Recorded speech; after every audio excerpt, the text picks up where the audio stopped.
Welcome, everybody, to session 31 of Classic Metal Class. We have a very special guest here today, Buck Dharma of Blue Oyster Cult, and we're going to pick his brain about a bunch of different things. And since Scott and Buck are friends, and I'll even use the word colleagues as well, in a manner of speaking, I'm going to turn it over to Scott to give a much fuller introduction of somebody he knows much better than I do. Uh, well, I would never assume to say I'm a colleague of Buck's. He's a hero. And for those of you that don't know, one of the reasons I picked up guitar was Buck Dharma's guitar playing moved me so much as a non-musician on the in the early 80s on the album Extraterrestrial Live. And I think I think Greg and I are most excited to have him here because we do a lot of speculating on terms, and we try to figure out what was this called, and in the end we kind of come up with some things that we know more from our childhood, but we often talk about how classic and rock and all that kind of evolved. And now we have somebody here that was there for it and actually a big Yeah. part of the scene. And I think we're going to learn a lot. I think everybody's going to learn a lot. So, anyways, Buck, thank you so much, man. I'm so excited you're here. It's great to see you and to Awesome. meet Greg and be on the show here. Yeah.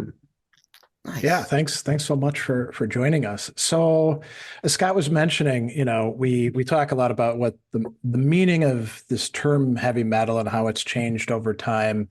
I actually had somebody recently who chimed in on something that I'd written, and they were like, "Heavy metal didn't exist until Metallica's Black album," and I was like, "Wow, that's certainly a take." And it's a term is so Scott and I, are growing up in the 70s and the 80s and hearing all this music, and you look at it retrospectively, and we look back and we say, okay, there's bands that we definitely class as heavy metal, like Black Sabbath, Judas Priest. Then there's bands that get called heavy metal by critics or by fans in the 80s. And you mentioned Uriah Heep early on. They're one that I certainly would say some of their songs are heavy metal, right? Yeah, they're definitely prog.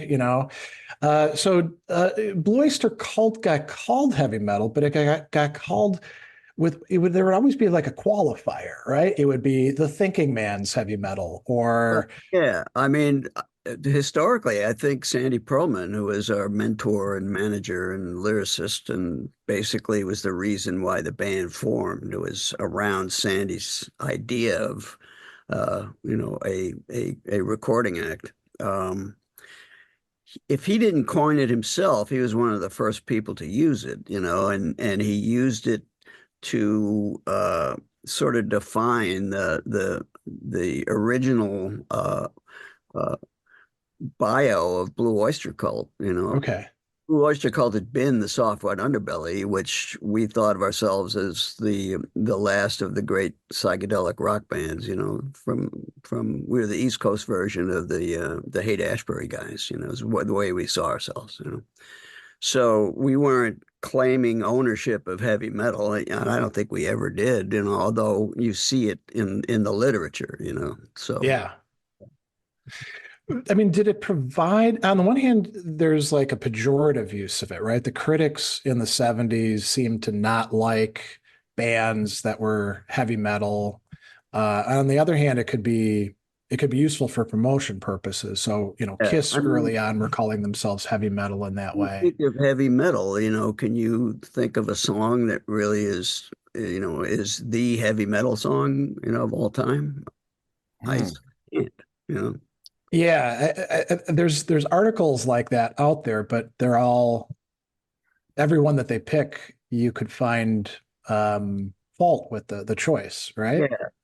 Yeah. Yeah, when I think of what metal has become, I think of a really talented drummer who plays a bass drum that's just nothing but click, click, click, click, click, click, and and with obviously like a zillion notes. The Yeah.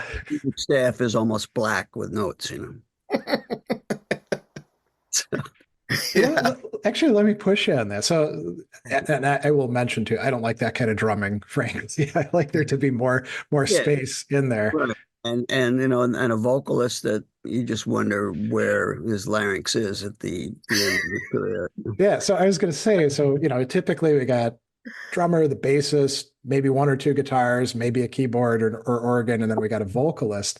So you've already characterized the drummer and the vocalist. Can you provide like what would a contemporary metal guitarist, if we're going to like throw out these one-liners about them, what would that be? Oh, well, the drop tuning is what comes to my mind. Okay. Just- and you know, why stop at C? You know, Yeah. yeah. So you know, it's it's not my wheelhouse. That's all. You know, I mean, I won't disparage anybody's fave kind of music. You know, but Yeah. we There, Blue Oyster Cult were never it. Put it that way. I think we maybe have done two drop tuning songs in our life, and we tune in E still. You know, we're not down to E flat. We can still sing in the original key. So that's what we do. do you think it's Mm. better to describe Blue Oyster Cult sort of like with Uriah Heep as a band that does a lot of different kinds of things? And I'd actually say Blue Oyster Cult has in some respects, wider range of genres, but a band that has some really characteristic metal songs in your catalog, songs that fit the bill for being heavy metal. Yeah, well, I mean, we did the heavy metal of Black and Silver, which where we consciously sort of, I Yeah. actually, so, had shooting like earmuffs over my head, when I was, standing in front of the marshal, like, get that just stupid feedback, Yeah. and which, by the way, just let me interject. That's the one thing about modeling guitar amps and things that you miss is just the Mm. air moving in on a speaker that's way too loud. And you're gonna go deaf if you just stand too close to it. Which for Blue Oyster Cult's first few years, we were opening shows. We'd have about 8 foot of stage depth, and I was playing out of a like, Buck, we lost you for just a second. yeah. I wonder what happened. Oh, there you Uh, are. the, the internet gods. Oh yeah, did that show up for you? It's unstable. Yeah, you were just frozen for a sec, but you were saying about the experience of like feeling the air coming from the Yeah, you missed that speakers and the with amps. with a modeling amp. The modelers are getting really good. Yeah. And it's nice. It's really consistent and stuff. I know Scott still uses the old timey real amps. But I Yeah. suppose I suppose too when you play through like a PA, which is happening in a lot of yeah. places, you're not getting any of that, right? No, no. I mean, I have a JCM 900 on stage for stage fill, so I can get that acoustic connection, but I should be playing like a semi-hollow guitar if I really want to do that. But that's great, you know what that feels like as a player, to just, to get that sustain from the acoustic feedback. There really is, it helps your what you're trying to do there. Yeah. Yeah. Ed comes to mind. He plays that jazz box, and he's always got that thing. The guitar is just about to leap out of his hands. Yeah. Yeah. So, so you started to say the first couple tours. That's the last thing we heard you say, Oh and I yeah, think there's like 8 feet of stage is the last thing I heard you say. yeah, yeah.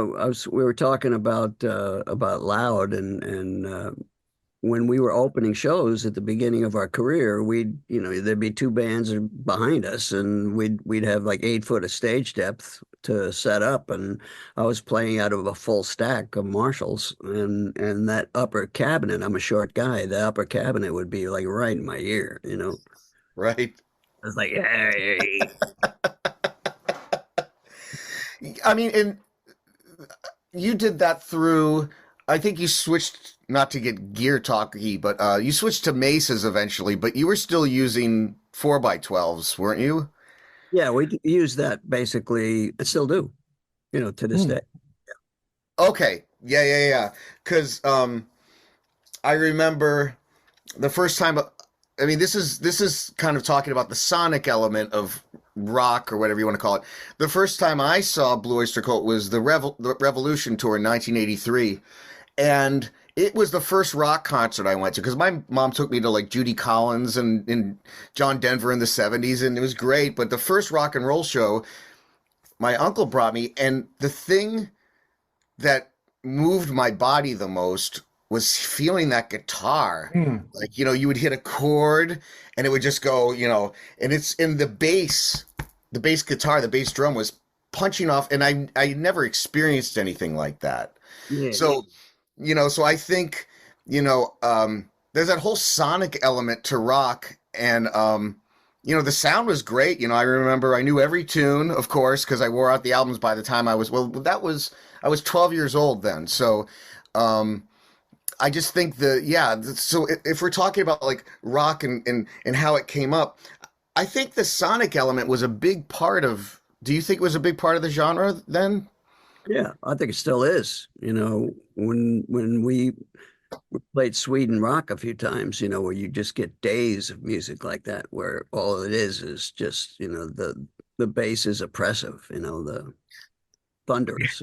Just- Yeah, yeah, exactly. I think a lot of the riffs, like dominance and submission. I mean, that's such a great rock and roll riff. It's just killer. But the sound, the guitar tone, the air moving and everything, it's like I feel like that was part of the experience um for years. And when I would go to shows, for better or for worse, depending, like the Boston Garden was a horrible room. Remember, I don't know if you ever played the old Boston Garden. Oh, place, yeah. Yeah, and it just, I mean, it was kind of a mess in there, but for better for worse, it was an experience. Yeah, of course, Yeah, venues have gotten a lot better. Of course, PAs have gotten worlds better from, when we started in the 70s. That's a really good point. I Yeah. remember hearing Wings in the Kingdom, and that's the first time I'd ever heard good sound in a huge room like that, because that's, like McCartney had the best PA of the time, and it was Yeah. because of the line array systems and the hanging systems that were really good. When we started out, they just stacked boxes on the sides of the stage, and they weren't elevated, and they weren't really aimed sonically. They really hadn't gotten that refined yet. But we saw the whole progression of live sound reinforcement. So it sounds pretty good now. Yeah, I do want to I have a couple of questions I've been dying to ask you for the show, and I had shared it with Greg. As far as I know, the rock band really started February 9th, 1964, when the Beatles were on Ed Sullivan. I mean, it seems like the rock band came out of that. I don't know what your feeling on that is, but if you think about Blue Oyster Cult or Deep Purple or anybody, just 6 years after the Beatles, there was this drastically different sound in 6 years. And I can only know from history, like seeing, but you were there. Yeah. Well, there was an explosion of all kinds of music. I don't think it was so fashion driven the way it's become, with Mm. this, they were all kinds of acts simultaneously, and many of them were successful, and starting to draw, you had the Who, and you had the Zepp, and you had the, uh, Jimi Hendrix, and you had all kinds of pop. Mm.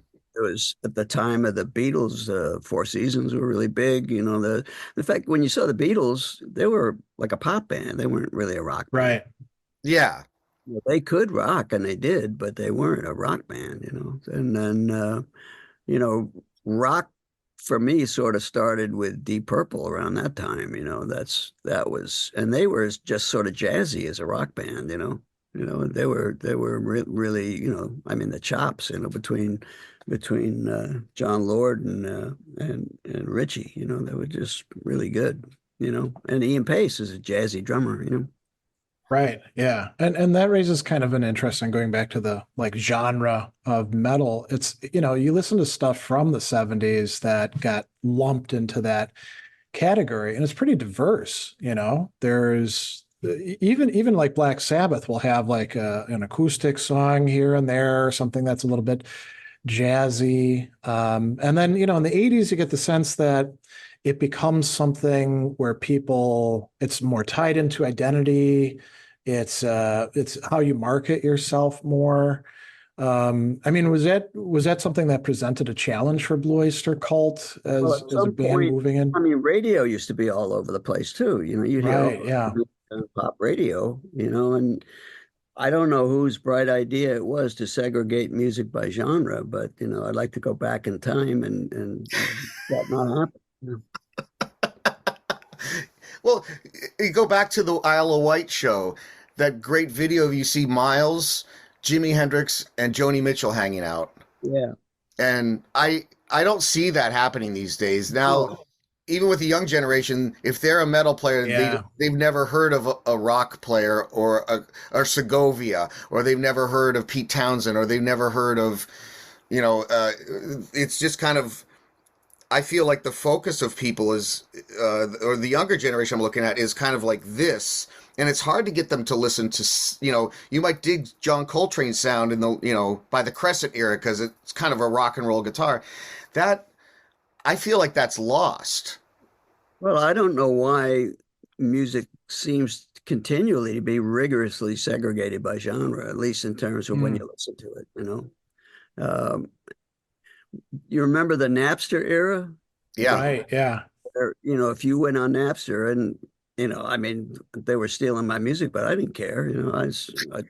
I thought Napster was the greatest thing in the world, and you could see what someone else's music collection was, and that's the way the app worked, and there was nobody that had just one kind of music. Everybody had every different kind of music in their folder, that you could, peruse and copy, download. That's interesting because that was like around, the late 90s, Yeah. as recent as the late 90s. So I think the listener Yeah. does have a varied taste, you know, Yes. to me, by the third song of any genre, I'm done. I want Okay. something else, as a listener. So I mean that's clearly reflected in like I would say almost every album, including the latest studio album from 2020. I was just we did a review of uh the uh the Symbol Remains maybe a couple of years ago. Yeah. And I was just like looking through our notes, and there's a lot of different kinds of songs in there, including some that are very heavy, like Stand and Fight, The Alchemist. Um, Yeah.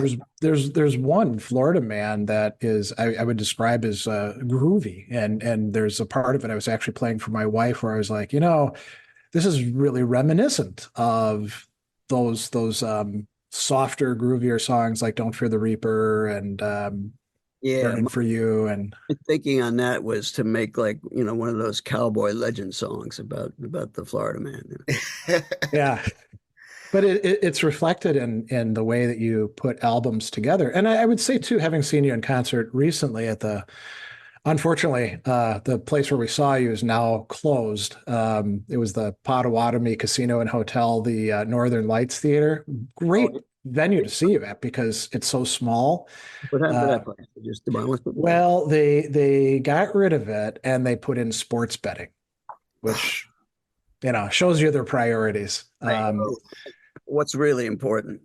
Yeah, I mean it was a great place to see bands locally because you were so close, no matter what seat you were in. Yep. Yeah, that was an intimate room. Yes. Yeah, but it's reflected in your playlists as well. If you go to a Blue Oyster Cult concert, you're going to hear a lot of different kinds of stuff. And that actually was something I wanted to ask you about specifically. So a lot of bands these days, their playlist is the same no matter where they are. Mhm. Even like the encore is like the same 3 songs or something like that. And you look at Blue Oyster Cult's playlists, and I gather this is something that has been the case for the band the whole time. It's different from each venue to the next. Yeah. And And it seemed to be one way or the other about that, and for us, we just need to entertain ourselves. I would be bored stiff playing songs like the record. That's another thing we don't do. Yeah, you know what song it is, but yeah. we explore the studio space or the live space. To quote Bruce Dickinson. So no, That's right. Do you mean the Bruce Dickinson of the famous cowbell sketch? Yeah. I always thought that was such a funny thing that Walken chose that name. I don't know that he necessarily knew that there was already a musician. Yeah, there's a logical is the SNL people got the one of our compilation records, and Bruce Dickinson is a Sony staff producer that does a lot of the reissue stuff. And so he's a real guy, Bruce Dickinson. Okay. He enjoys his fame for being a cowbell sketch. See, I thought it was the Bruce Dickinson of Iron Maiden, and I was like, "What?" It made it more absurd because what would he be doing in a studio, directing things? No. Okay. No. Yeah. So where were we before I derailed? I was talking about like set lists, and one of the things that you were saying was you like to explore the sonic space, and this may seem kind of an oddball question, but you mentioned you don't want to play the songs exactly as they are on the record. So does that change? Do your solos change from venue to venue? Yeah. We don't play the record solos. Yeah. We do a lot of improvisation. And yeah, we don't really change structure that much on the fly. Unless there's a train wreck, which is exceedingly does occur. In a millennium. Well, that's a really good thing we should talk about because I noticed looking back at Blue Oyster Cult tours from way back, like for example, because Revolution was the first tour I saw, I see set lists from that and they're all over the place. I mean, some nights you didn't play anything from Revolution, but I think you played most of the songs in the tour. Now, the night I saw you, you played Take Me Away and Let Go. But I'll look at, and I pretty much remember the set you played, believe it or not. I was so enthralled. But you look at the set list, and from city to city, even back in 81 or before that, you mixed it up back then, which I don't think a lot of bands did then. I love Def Leppard, but I can't go see them play because they're stuck in 1988. They'll play that one record and the two other hits, so there's no surprises there. But the other side of it is, anytime I go see you and a solo comes up, you have us hanging on every note because we don't know what you're going to play next. And for me, that's part of the moment. And I feel like maybe that's I don't know, is that the mindset you got from the Haight-Ashbury thing where it was just kind of a lot of jamming, or? I'll give credit there. Yeah, Jerry Garcia was a big influence on me, and besides all the other San Francisco bands, as well as the Doors out of L.A. But yeah, I mean, it's just I like to improvise.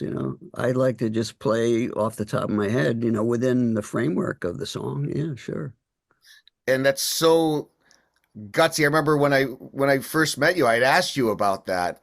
And, a part of it is because there's a lot of wonderful guitarists that will play the exact solo every night, which is fine. Maybe it's part of the song, but you seem unconcerned with the outcome because, I mean, the way I see it is for better or for worse, I'm going to try this. And if I fall on my face, I tried. And that's part of the moment that people are part of. Is that kind of... I go out on limbs and sometimes I saw them off, But it's fun. It's fun, and it's sometimes you think of something that's new and unexpected, and it's you delight yourself and hopefully the audience. Yeah. You also have to have like a band that can appreciate that and do that. So the unit that you guys comprise now. Yeah, we're all improvising around each other simultaneously. playing off each other. And if you see us live, you see us really having a good time. I mean, it's never torture with this band. I look forward to getting on stage every time. Because I know it's going to be, it's going to be entertaining. To me, if nobody else.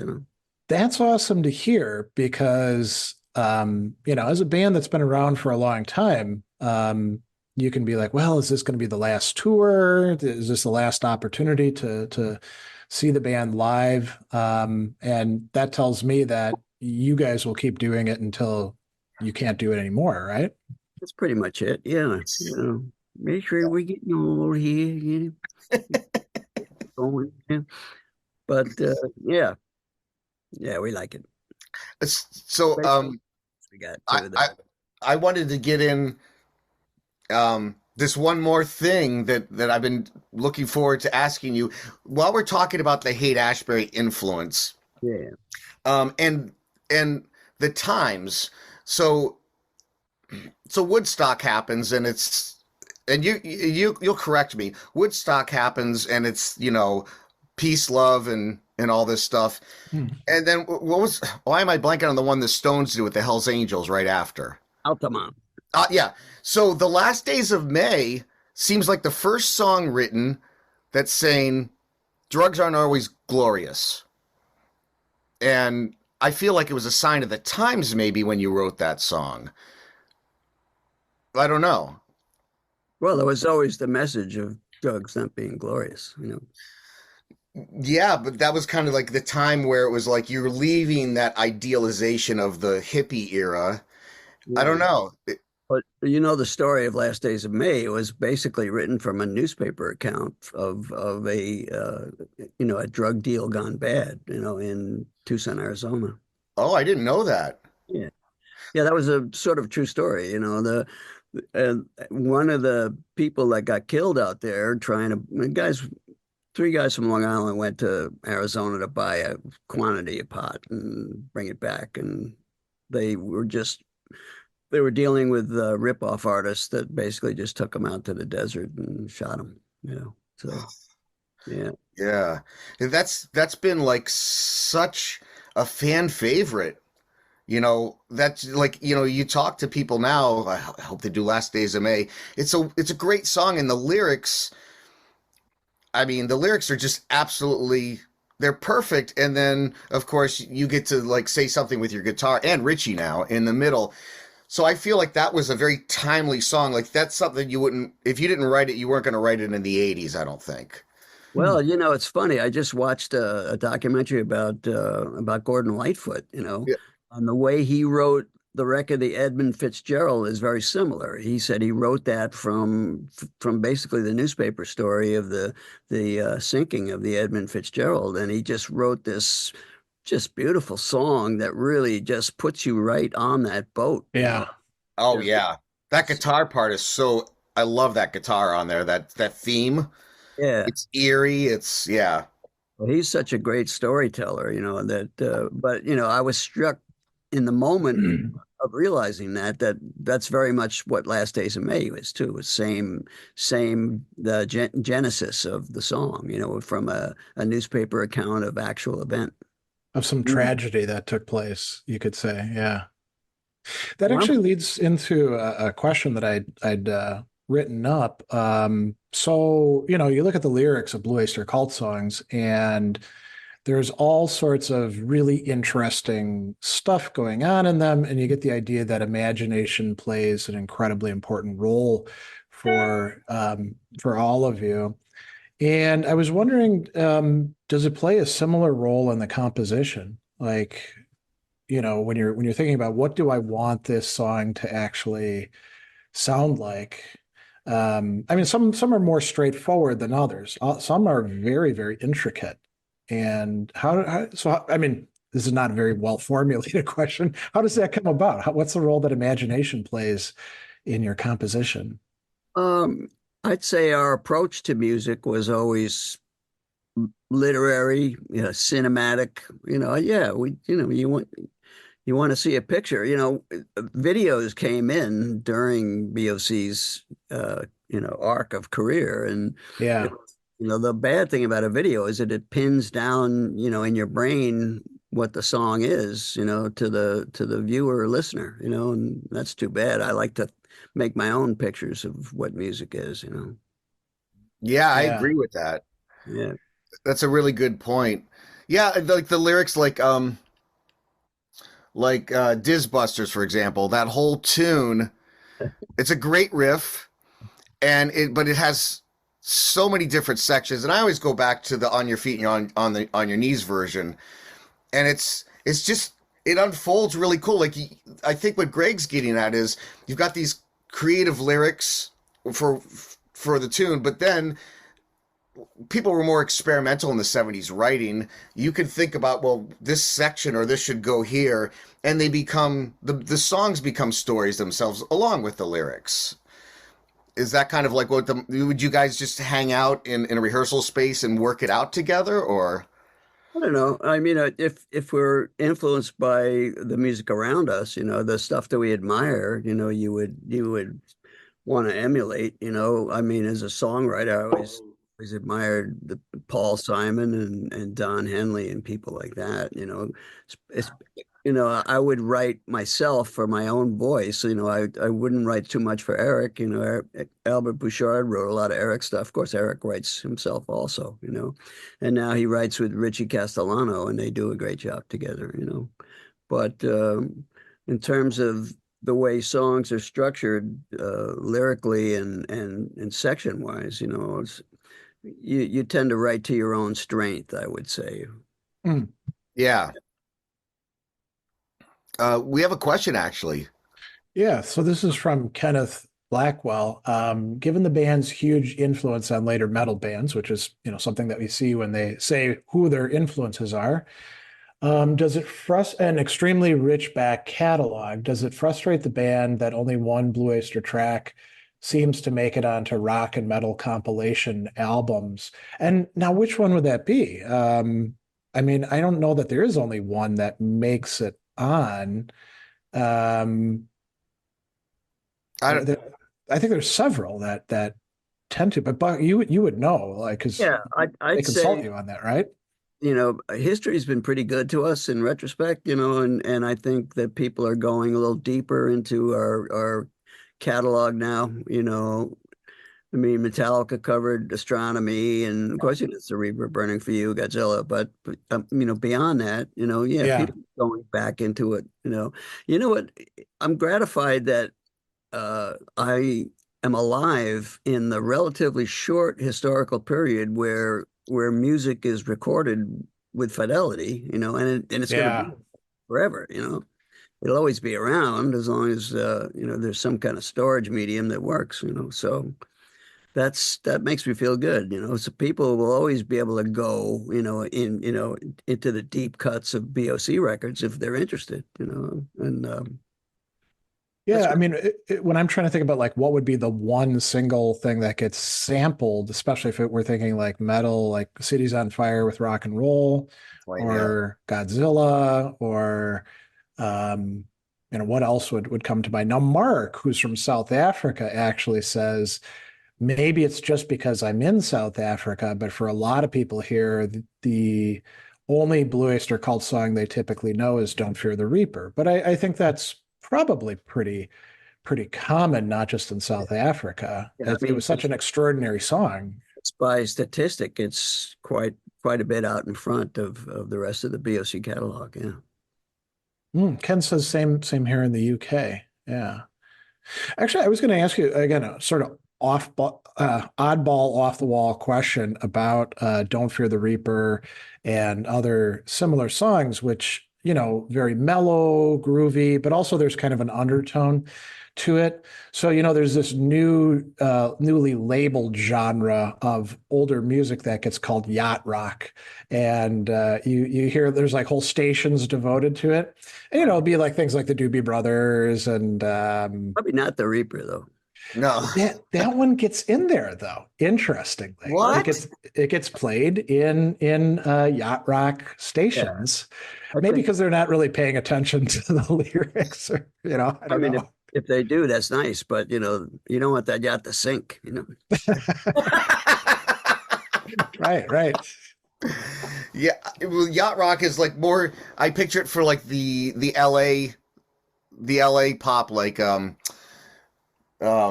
Chris. Well, Christopher Cross isn't. I don't think he Oh, was LA, right. but like all those shows, the episodes. So Sailing is a great song. It's amazing. Yeah. And you did a cover with Richie of Ride Like the Wind. Yes, that was fun. That was awesome. Now, did you ever hear the Saxon version of that? No. Although It is something. I can sort of hear it in my brain. It's kind of a metal Yeah. tune. The lyrics are pretty heavy metal. Yeah, well, Well, that's one of those I mean, cowboy outlaw songs that I just love as a genre. that is something interesting. I'd like to get your take on. So Scott and I have done a couple sessions looking at cover tunes specifically by metal bands. And we did one show on metal bands covering other metal bands, which actually didn't tell us all that much other than you can make stuff heavier if you want to. But we did one that was just on metal covers of decidedly non-metal stuff. So, Saxons Ride Like the Wind or Tank's Chain of Fools, obviously, like Judas Priest's Better by You, Better Than Me, or Diamonds and Rust. And it's interesting because when you change the genre, the way in which the song is being articulated, new features come out. So like, Ride Like the Wind, when Christopher Cross is doing it, yeah, it is a cowboy outlaw song, but it's kind of soft and it's nice and all that. And when Saxon Tears up does that it, solo on the tail. that's Yeah, true. Yeah. Pay attention to that. His guitar playing is wonderful. he's a Yeah. great player. Right. But so when you change it up like that, it doesn't make it into a different song, but new aspects of it come out. Yeah. Um, Who covered Sundown by Gordon Gordon Light? Lightfoot. Yeah, there was a pop metal cover of that fairly recently. I can't Oh, remember. interesting. Wow, yeah, I'll have to look that up. Yeah. And well, one of the big ones I find, there's just random ones like Cheap Oh, how Trick. about What's that? Disturbed Sounds of Silence, Oh, right. Yeah, I mean, that was just a stentorian version. Yeah.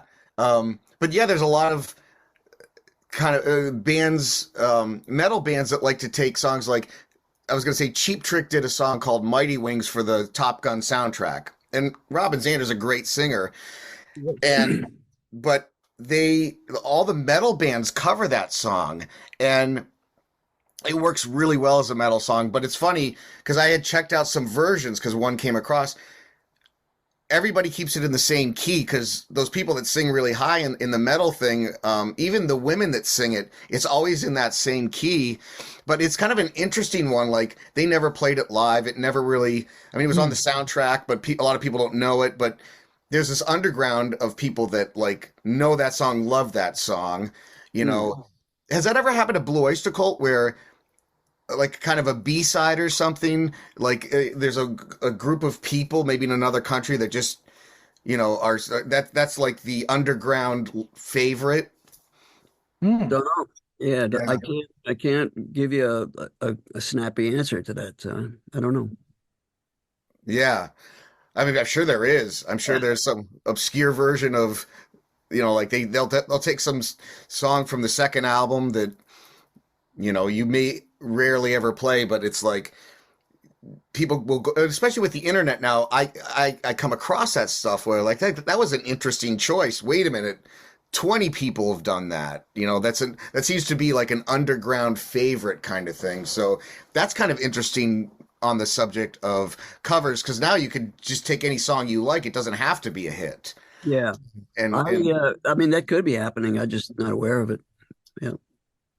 Actually, so this is again a bit of a tangent, but so like the symbol remains, you got to pack, I think 14 songs on there. I think it's about an hour total, Yeah. maybe. That was And quite the effort to make that record, but we decided to put every song that we had taken that far on the record because they were good, and also okay. We hadn't made a record in 20 years, and I don't know if we're going to make another one like that because it was just the amount of just effort to get it done, was I don't know if we could replicate it.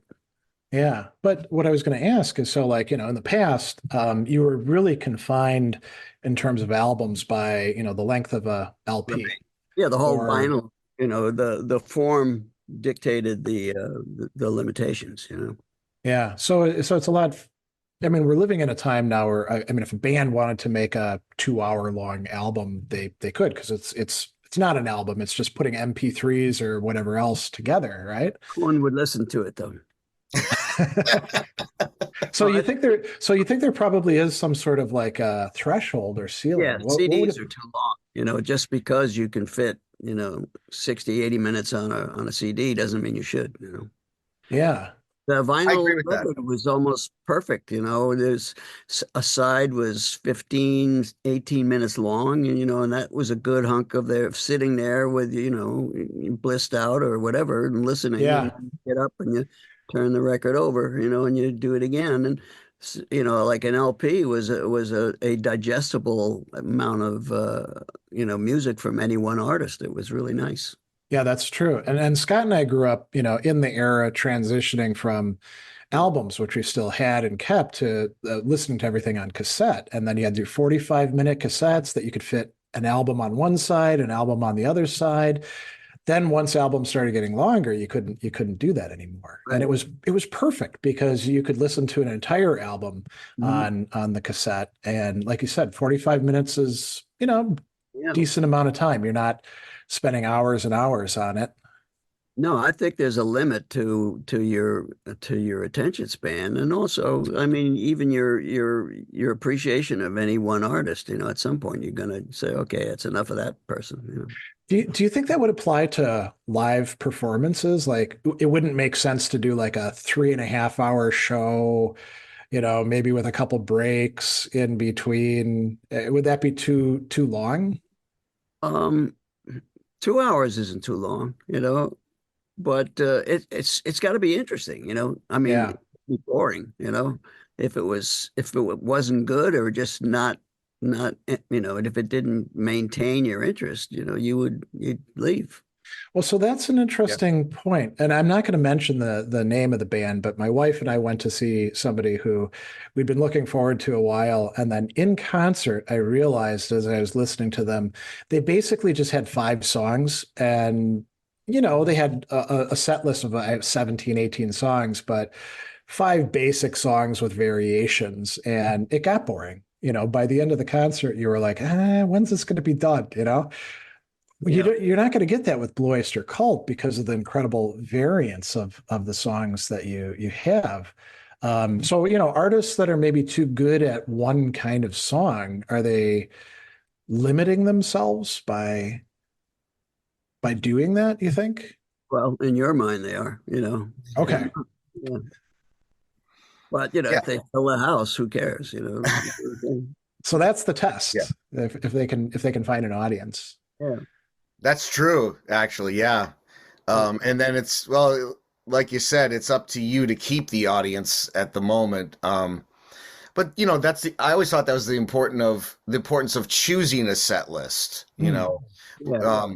what to come out with, the kind of flow of the show. Is that something you still like? If you did, like, say, a tour like the Cultosaurus Erectus tour, right? Um, were you was there a different criteria to choose a set list back then than, say, what you do now? I don't know. It's Eric Bloom is mostly the guy that captains the set list, and it's mainly around what he wants to sing for his catalog, and what he wants me to sing, when he doesn't want to sing, and also we try to mix it up in terms of energy levels, tempos, vibes. So Hmm. Yeah. that's basically how we do it. It's not totally done out of aesthetics. There's some practical considerations. course, we have to play the hits. That's we do that, of course, and then Yeah. everything else is sort of we can rotate, optional. Yeah, and we put tunes into the set, and feature them like within the year. Like we're doing KG Cretin a lot this year. Oh, great one. We hadn't played that before. We did the Sony Hall shows where we played the early albums in their entirety. So, but Mm. now that's in the set just about every night now. So currently, so That's pretty cool. Yeah, I remember being shocked the first time I heard Golden Age of Leather, which was one of my favorite BOC tunes. It just has so many parts to it that are just yeah. draws me in, and it's just I always used to listen to that all the time. And then when I didn't know what to do with myself when you started it like years ago, and I was like, I can't believe they're playing this. And it's as far as like the set list, you've always been that band, like we said before. Now, were the bands that were contemporary to you at the time, were they doing the same thing in the early mid 70s or? I can't speak to the other bands, I mean, I saw some acts, but most of my viewing of the bands around us happened before, we were out there touring ourselves, and then once we were, it's just the bands we were playing with. So, you know, I don't know. Yeah. Yeah, because I mean, before the internet, you didn't know the set list that was coming, right? Because a band could play the exact same set in every city, but you still don't know what you're about to get but now with the internet, everybody posts set lists Right. constantly. Yeah. And it's kind of cool that doesn't ruin it for you the next night, right? So Yeah, our fans that are on the forums and stuff, they wish that we'd, play a different stuff every night so that they get the variety they want. Of course, we're not going to play somebody's favorite. That's just the way it is. Most of the Yeah. time, we're constrained as far as how long we can play. We typically play 90 minutes, but sometimes they want 75. Sometimes we can, if it's our own show and the venue is ours, we can play 2 hours, and we do. Yeah. and I mean, gosh, like it's been decades. Um, this band has been together for decades. You've done a lot of traveling. You've been on the road for a long time, and you've been overseas. Mhm. Is there a consistent country that you go to that like Mm. there's a special kind of fan? Is there like something notable like, hey, in here they really I noticed when we went to Europe for early in the 70s and the 80s, and to a degree to today, it's young guys in army jackets. That's who your audience is, especially at the metal shows. wow. Not too many gals, we weren't getting the Duran Duran audience. Right. I was going to actually ask, so, you've toured either opening or other people opening for you with like just a myriad of different bands. And I was curious if there were like some particular bands or tours that you were like, wow, this is really awesome. I like these guys. It's really fun. I won't ask about like terrible ones to do that with, but were there any that kind of stuck out where you were like, this was really awesome. I really got a lot out of touring with these guys.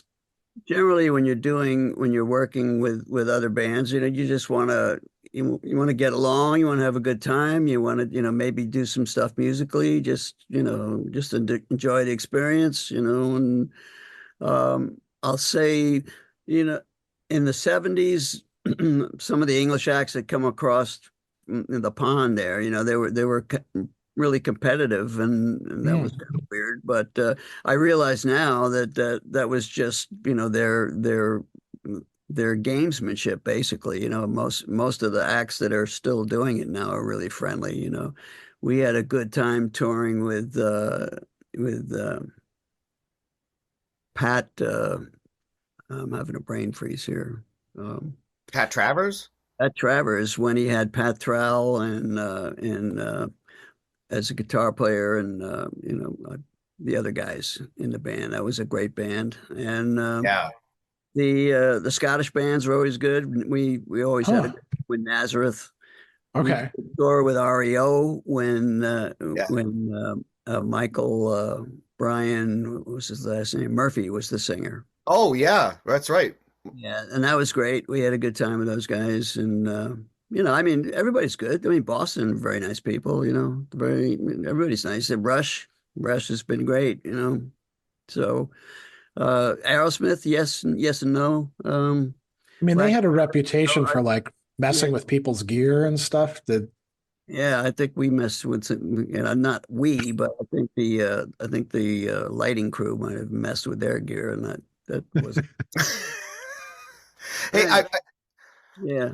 I Well, do want to. most of the bands are great. It is. Sometimes I wish we'd had more fun with an artist, but again, we were never really tied to another band as far as, like super long tours or stuff. And there was never been, like a horrible experience. And well, I wanted to ask you about no, not a horrible experience, but I'm from Milwaukee, so I got to ask about oh yeah, the Milwaukee show, right? yeah, with Black Sabbath, and no, I take it it was mostly directed at Black Sabbath, but there was blowback for Blue Oyster Cult, like having trouble getting booked in Milwaukee after Right. that for a Yeah, we while, were or actually banned from the city as a result of that riot, which happened during Black Sabbath set. But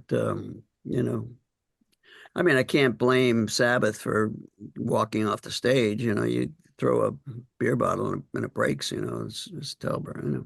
yeah. And that arena, Yeah. the Mecca Arena, which is just blocks from here, although it's not the Mecca Arena anymore. It's been torn down and rebuilt in a much nicer and you could say friendlier thing. I mean, you look at the old pictures of it and you're like, oh, that looks like kind of a rough place, you know? It's it's funny. I was talking to my wife this morning. She's from Rome, New York, and that's where the second Woodstock was. And that Oh, ended in a riot because they ran out of water, mhm. evidently, and somebody brought in a stock of water and they were charging $6 a bottle, and that set the crowd off, into destruction. That was a wrong price point. I bet. Yeah. I do want to go back because I do want to tie two things together. When you had mentioned you would tour with REO Speedwagon. Now I've told this to Buck before. Um, it wasn't just Extraterrestrial Live. At the time, REO Speedwagon had an album called High Infidelity, and they had the VHS of one of the shows from McNichols Arena, and Gary Richrath's Les Paul, and Gary was just so cool to me. And so, I'm sad I never got to meet him. But he's kind of one of the guys I thought was really cool, and that's the reason I wanted a Les Paul. So you got to know Gary a little bit, I imagine. Yeah, yeah. Gary's a sweet guy, and definitely underrated as a player and an influence. You mentioned that he was the Les Paul guy for before Slash was the Les Paul guy. Yeah, and I heard a rumor that Joe Walsh gave him the 58, his number one. Do you know anything about that? No, but I think Joe Walsh is a generous person. I think he's given guitars to several people. He has. Yep, and I guess yeah, the Gary's number one, I think it was a 58, but I mean, it was so beautiful. And his tone was so great back then. It was just that right through a Marshall, and he just hit a G chord and that's all I needed. But it's so cool that you guys got to hang and it makes me happy to know that you got along because there's two guys I wanted to meet and it was you and Gary to thank, and unfortunately Gary's not with us anymore, but did you ever do a tour with so you did that one tour, but did you do one with God, now I'm blanking on this the main singer In who? REO. Oh, Kevin Cronin. Kevin Cronin. Yeah, well, we play with the contemporary REO a few times, Oh, and okay. supported them. They're, High Infidelity sold 10 million copies. I just read the other day. I had no idea that they were that popular, but they were. Yeah. Yeah, yeah, that album did it for them. And it seems like back in the era, a label would stick with people and allow four, five, six flops until the big album came out. And then I think it was the 90s, if the first one wasn't gold out of the window, they would out of the gate, they would drop you. Did you see a Yeah. change in that?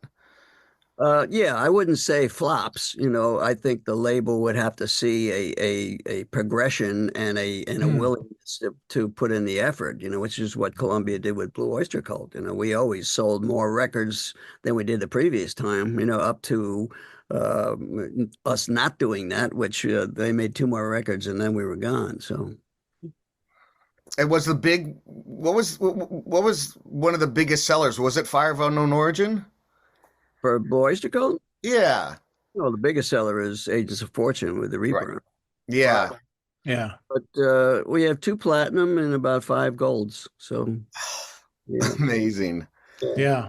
I mean, Well it's We never deserved. an had we amazing never had the catalog. 10 million seller. That's where you really make the money after all the advances have been paid back. That's when the gravy comes. So Right.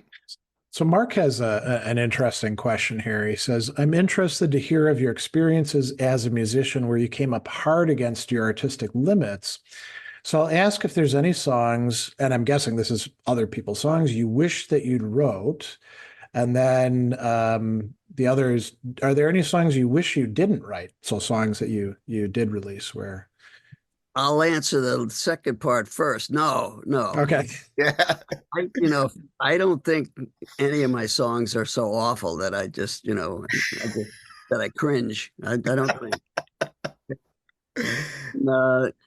Uh, I was on that metal show about 15 years Eddie ago. Trunk or, Yeah. He asked yeah. me, "What song do you wish you'd written?" And I thought, probably "The Boys of Summer." I wish I'd written that. Oh, Love that song. That's a yeah. great tune.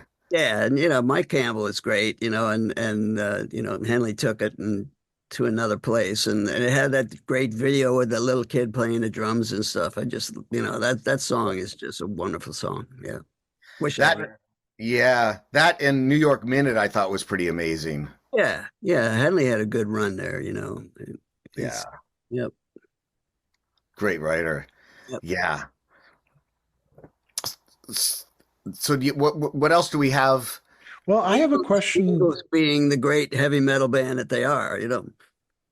Yeah. I have a question that is actually from my wife because I asked her, "Hey, we're going to be interviewing Buck Dharma. You got anything that you want to ask?" And she's in a meeting right now, so she couldn't come to class. And she said, "Ask him, what is it like to see new, younger fans discovering your music and really getting into it?" Mm.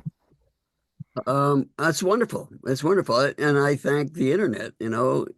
If it was still vinyl records, say, or even Mm. cassettes or even CDs, you'd be rummaging through, used music stores to find anything. And, you'd take a chance, you wouldn't even know. Now anybody can dial up any song from any era they want, which is a wonderful resource, and as a consequence, yeah, we got lots of young people now, and in the case of classic rock bands, we're not going to be around that much longer, so if you want to see us, you better come out and do it. So it's gratifying to see Blue Oyster Cult's impact on the larger culture and how it's basically Yeah. rippled out into it, and it's a great feeling for an old timer like me, to know that you'd probably be remembered somewhere, at least for a few years. It's Yeah. it's cool going to shows and seeing like families where you've got like, the parents who are, maybe Scott and my age, and then, kids who are in their teens coming along. And sometimes you see the kids and they're clearly there because their parents are into the band and the kids are like looking on their phone. But a lot of these shows, the kids are really getting into it. And there's like Yeah, this generational thing that seems to be yeah, happening. yeah. That's I that. mean, it's my favorite thing of that is when you see like a young gal who knows every word to your songs, and she's in the front row and she's looking at you, Yeah. like you're her Yeah. grandpa. but she's digging it. That makes me feel great. Yeah. I mean, I do want to add, I do want to ask one more thing about the times. And Buck, I've joked with you about this. And Greg, we had talked about this in the past. When we were younger, arena rock, I'd say in the 70s and 80s, as a fan, like we got into the great ranters, right? Think about Paul Stanley as having the great rants, but I would put Eric Bloom there because he was just transformed himself into this character. And, to get an audience going, Eric was great at it. And even you still want to hear his Godzilla rant, even though you've had it memorized, right? And there was variations of it. But even at my age, I'm like, Eric, come on, give us some rants, give us some, I still feel like but a lot of bands don't really do that. They'll do like, how you doing tonight? Or are you ready to rock it? But it was more involved in the 70s with bands. What do you think? Did that kind of change or? I mean, do bands do it, and why don't they? I don't know, but I agree with you. Eric's rants were legendary. And he's gotten maybe a little more reticent, recently, but he's still capable of going off. If you can catch him in the right. Well, see now, like it's funny because I'll see him go off about like the New York Jets or something, right? But I like the character he had. Like he had the voice, and then he had the. He would have kind of these stories in between, like in Dizbusters on your feet, on your knees. That was just the coolest thing. And we would be in school, because we saw the Blue Jean Network, right? When you guys were on the Blue Jean Network for the Five Unknown Origin tour.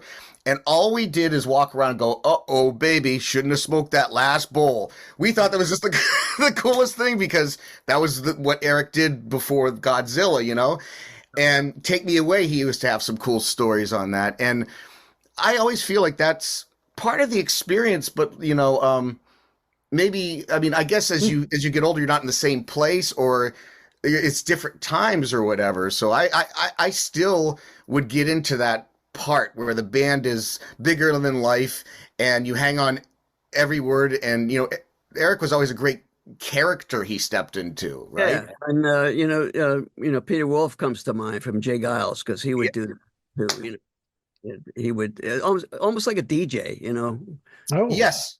Yeah, that kind of rap. Yeah, yeah, that's great. That's I never occurred to me to do that. So but that was Eric's job. He was the front guy. He was the the bellower, the singer of the rabbit stuff. So Yeah, no, it's kind of one of those things that everybody in my generation could do all the Paul Stanley ramps from Kiss Alive too. I mean, that was really a big part of the world you were joining, right? It was the music, it was being part of an experience, I think. yeah, well, I think the MC type of thing is that's pretty common in all kinds of entertainment.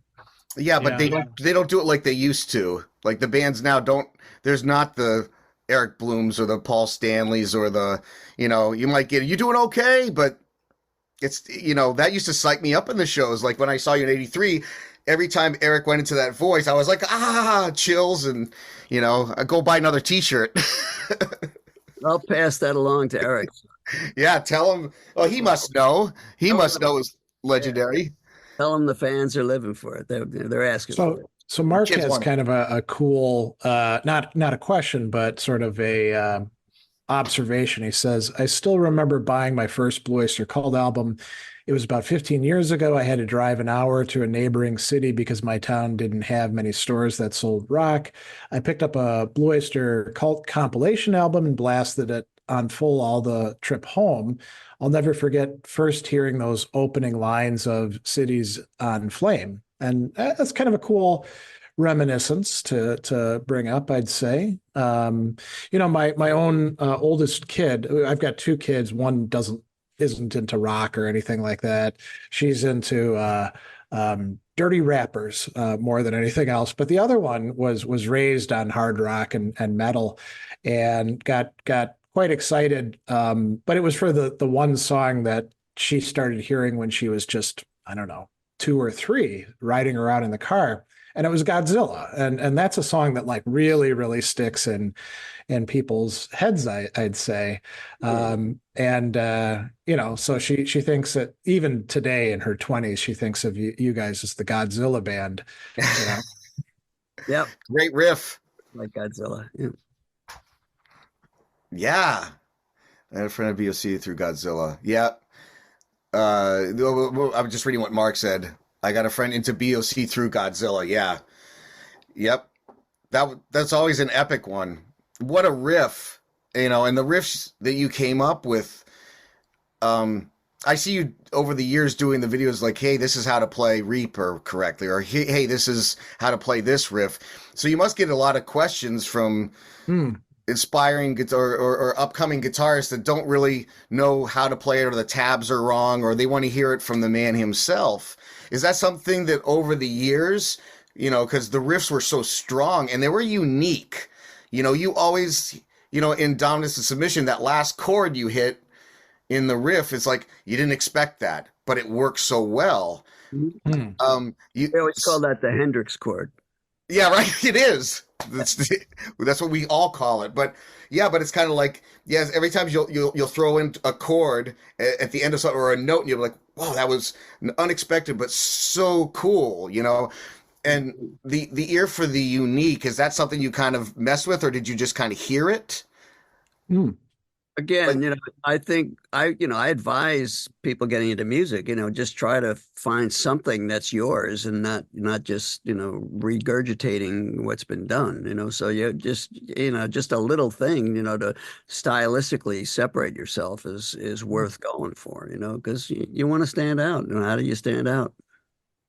Exactly. And it's it seems so, I see a lot of students that are good players, but they don't want to find themselves. They want to emulate what they see on Instagram and be accepted, right? Instead of, it seems like the Sort of playing it safe, right?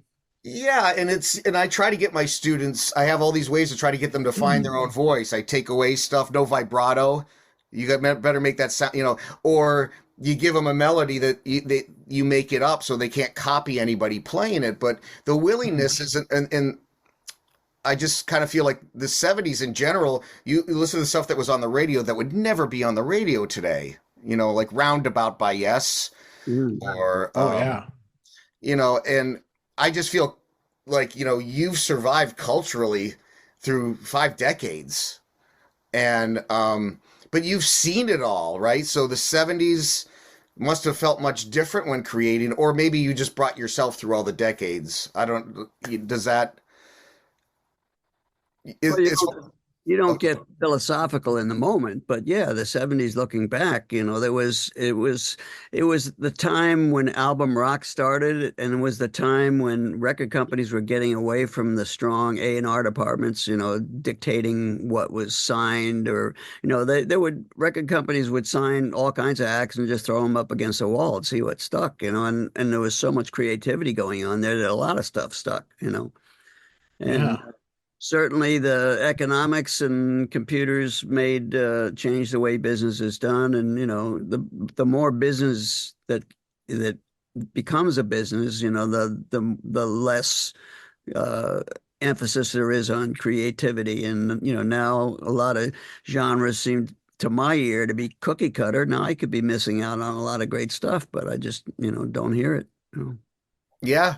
I think I notice it as the willingness, not having the willingness to explore, not only just experiment, but to find oneself, right?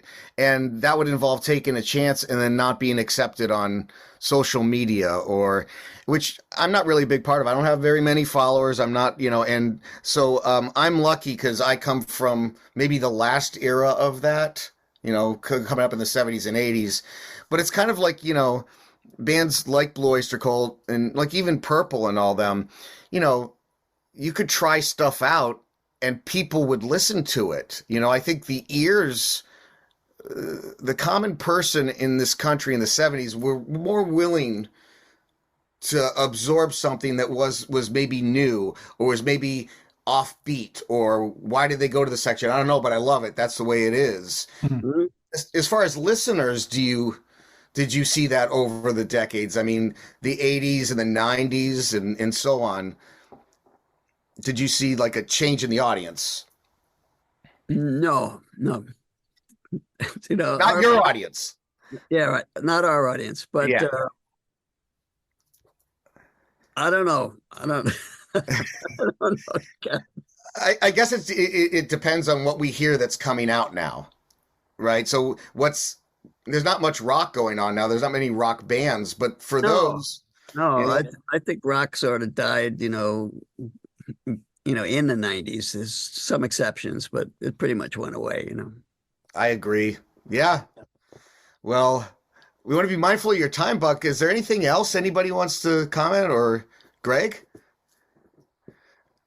Um, well, I did actually want to ask, and I don't know much about it. There's a new album that I think we should tell people about, but it's a new album that is also kind of an old album, Ghost Stories. Oh, story. And yeah, so tell us about that. It is a new album because it's Yeah, issued in 2024, but yeah. it's It was a project that we approached Frontiers Records with because they wanted some more music from us, and we said, our front of house engineer from the classic years has these pre-production tapes that stuff that didn't make the vinyl records because the vinyl records were time constrained. So we finished those songs and put them out, and they feature all the original band members, and it sounds to me like a lost Blue Oyster Cult record from the period. It's got contemporary sonics, but its yeah. vibe is very much like a record from the day, and it's really cool. Yeah. Yeah, it sounds You, like a really interesting composition, you know? did you Yeah, put it out on vinyl too, or? yeah, yeah. It is. It is on vinyl. I got some vinyl copies. I don't know how many they made, if you could still buy one, but maybe you can. Yeah. I'd like to say one more thing. Sure. I just made a song, a Buck Dharma song, the first one since my solo record of 1981, flat out. It's called The End of Every Song. And there's a video on YouTube, and there's audio on all the streamers, and it's the end of every song. It's sort of like a coda in a way, and there's a lot of biography of Blue Oyster Cult in there in the video, and Oh, very cool. yeah, and I invite your listeners and viewers to check that out. You know. Well, if you'll indulge us, Kenneth has one last question. How much influence did and does the band have in terms of the production used on an album? The production, Yeah. yeah, I'd say if we don't like something, we could fix it. But as far as the producers we work with, yeah, we've always, we started out with Sandy and Murray Krugman and David Lucas, who's the fellow that suggested we put a cowbell on Don't Fear the Reaper. And then we got to work with Martin Birch, who was great. He did the Iron Maiden stuff. He also engineered Deep Purple records, and he Mhm. worked with Fleetwood Mac too when Peter Green was in it too. He's a very talented guy. He's passed away, unfortunately. And Tom Werman, who did the Cheap Trick records, and Molly Hatchet, besides Blue Oyster Cult. And we work with a lot of cool I mean, people. is it safe to say that, like, when it comes to having really good producers like that, you really don't want to get too involved in micromanaging them? Let them do their magic on it. Yeah, the value of a producer is mainly so you don't have to worry about everything. That someone is like stage managing the whole production. Which is a good thing. So then you don't have to worry about it, and you generally choose someone whose work you admire or whose aesthetic you admire. So Yeah. That's a good Well, question. yeah. Thanks so much for joining us, Buck. This is really delightful. And Scott, do you want to say anything? And we can let Buck have the last word as well. Yeah, no, this was, I think, I learned a lot. I got to ask a lot of questions that like I said at the beginning, we weren't there. We could speculate, but you were there, and Hmm. I think a lot of people. I think this is going to be obviously up for people to see. I think there's a lot of good stuff in here that people should hear, and I just, Hmm. thanks for taking the time and shedding light on stuff that I had. We all probably have questions about because you've been in rock for decades and you've seen stuff, whereas maybe the students now have only seen it since the year 2010, maybe. So that's all I want to say is like, your wisdom and knowledge is just so appreciated. Yeah, well, you get my point of view, and I touched on this earlier. Is just I feel very fortunate to be alive in the moment in time. If you zoom out of Hmm. time a little bit and just see where we are, on the timeline. Just the age of recorded music, the transition from vinyl records to digital, through tape and the music that was created. I came up listening to as a kid, listening to doo-wop in the 50s on a crystal radio, and then the AM golden age of AM rock and pop, and then FM and album radio, and then the internet, Napster, and now, Spotify, etc., and being able to hear just about anything you want to. And it's just to have experienced all of that. I just feel very lucky, and also to have made a good living, playing music. It's just, I am blessed. It's good to be.